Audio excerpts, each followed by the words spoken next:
The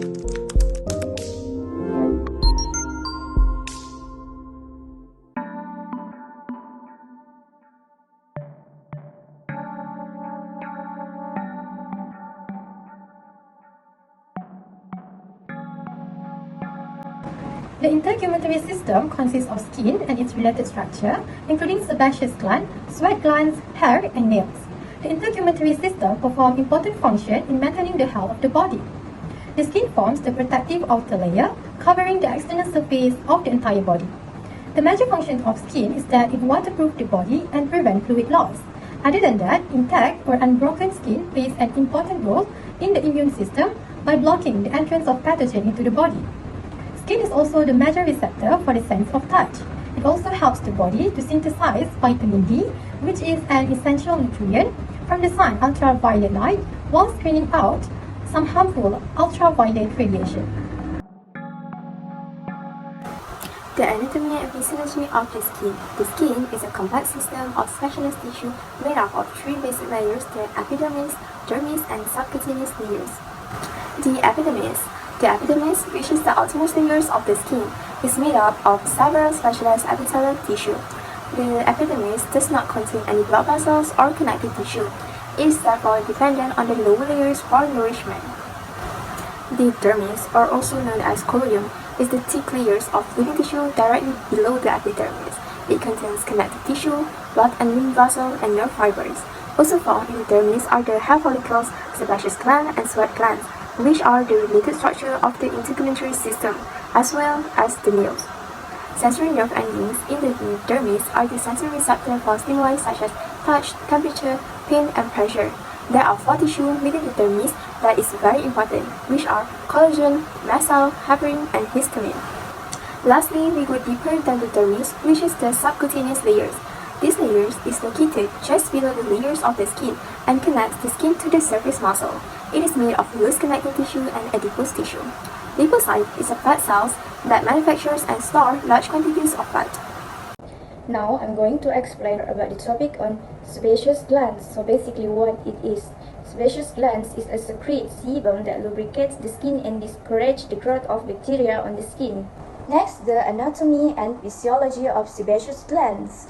These glands are located in dermis layer of the skin and are closely associated with hair follicles located in dermis. These glands secrete sebum, which is an oily substance that is released through ducts opening into the hair follicles. From here, the sebum moves onto the surface and lubricates the skin. Because sebum is slightly acidic, it discourages the growth of bacteria on the skin. Sweat glands, also known as sudoriferous glands, are tiny, quiet glands found on almost all body surface. There are 2 types of sweat glands, which are apocrine glands and acrine glands. Apocrine glands, which are found at hair follicles, and acrine glands, which open onto the skin and are most numerous in the palms of the hands, the sole of the feet, and the forehead. Next, I will explain about the hair.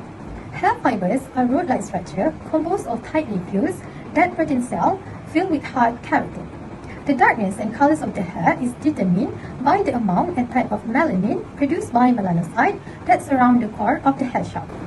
Among others, I will explain the 2 major structures of the hair, which are hair follicles and the erector pili. Hair follicles are the sac that holds the root of the hair fiber. The shape of the follicles determine whether the hair is straight or curly. Although hair is dead tissue, it appears to grow because the cell at the base of the follicle divide rapidly and push the old cells upward. As these cells are pushed upward, they harden and undergo pigmentation. Meanwhile, the erector pili are tiny muscle fibers attached to the hair follicles that cause the hair to stand erect. In response to cold or fright, this muscle contracts, causing raised areas of skin known as goosebumps. Hello, I'm going to talk about nails. Natural name is Anguis. It's made of keratin plate, protecting dorsal surface of the last bone of each finger and toe. Nail body is translucent, molded to the surface of underlying tissue, and it is hard, keratinous plaques of epidermal cell. The structure of nails, first of all, from the surface, the lunula, half-moon-shaped region at nail root and is a site of new keratin cell formation, is placed above the cuticle. The cuticle is epidermis attached to the surface of nails. The nail body is in the middle and the free edge of the nail where it doesn't attach to the finger. Also, in the inside the nails is point and nail bed. There is various types of disease related to skin, such as skin cancer. Skin cancer is a malignant growth on the skin which can have many causes, including repeated severe sunburn or long-term exposure to the sun. Skin cancer is becoming very common, affecting about 1 in 5 Americans in his or her lifetime. There are 3 main types of skin cancer, which are basal cell carcinoma, squamous cell carcinoma, and melanoma. A basal cell carcinoma is a malignant tumor of the basal cell layer of the epidermis. This is the most common and least harmful type of skin cancer because it is slowly growing and rarely spreads to the other parts of the body. The lesions, which occur mainly on the face or neck and tend to bleed easily, are usually pink and smooth and are raised with a depression in the center. Squamous cell carcinoma originates as a malignant tumor of the scaly squamous cell of the epithelium. However, it can quickly spread to the other body system. This cancer begins as skin lesions that appear to be sores that will not heal or that have a crusted look. Malignant melanoma, or also known as melanoma, is a type of skin cancer that occurs in the melanocytes. This is the most serious type of cancer, and often the first signs are changes in the size, shape, or color of a mole. Now let's talk about the disease. Excessive sebum can result in a skin condition called acne vulgaris. Acne vulgaris, commonly known as acne, is a chronic inflammatory disease characterized by pustula, eruption of the skin caused by an overproduction of sebum around the hair shaft. Although often triggered by hormones in puberty and adolescence, it also occurs in adults. Vulgaris is a Latin term meaning common. Hyperhidrosis is a condition of excessive sweating in one area or over the whole body. Sleep hyperhidrosis, commonly known as night sweat, is the occurrence of hyperhidrosis during sleep. There are many potential causes of this condition, including menopause, certain medications, and some infectious disease. There are some diseases associated with the hair. One of it is folliculitis. Folliculitis is an inflammation of the hair follicles. This condition is especially common on arms, legs, and in the beard area of men. Other than that is trichomycosis axillaris. This is a superficial bacterial infection of the hair shaft in areas with extensive sweat glands, such as the armpits. One of the diseases for nails is clubbing. Clubbing is abnormal curving nails. It is often accompanied by enlargement of fingertips. It may be hereditary, or it may be due to changes associated with oxygen deficiencies related to coronary or pulmonary disease. The skin cancer, however, can be cured. This is the procedure treatment of the skin. The treatment we have is photodynamic therapy or BDD, or also known as blue light therapy. It is a technique used to treat damaged and pre-cancerous skin as well as various types of cancer. A photosensitizing drug is administered topically or by injection. An incubation period is followed by exposure to a specific wavelength of light administered either externally or endoscopically.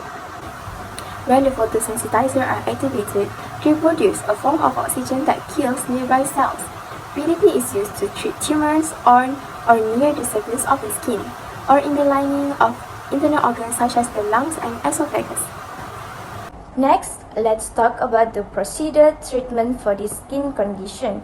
Most of the time, retinoids been used to treat the excess sebum. Retinoids are a class of chemical compounds derived from vitamin A that are used in skincare and treatment because of their effect on epithelial cell growth.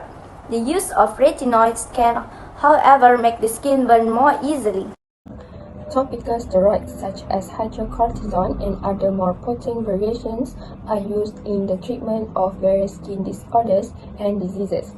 These drugs, which are derivative of the natural corticosteroid hormones produced by the adrenal glands, must be used cautiously to avoid potential side effects, which can include irreversible thinning of the skin.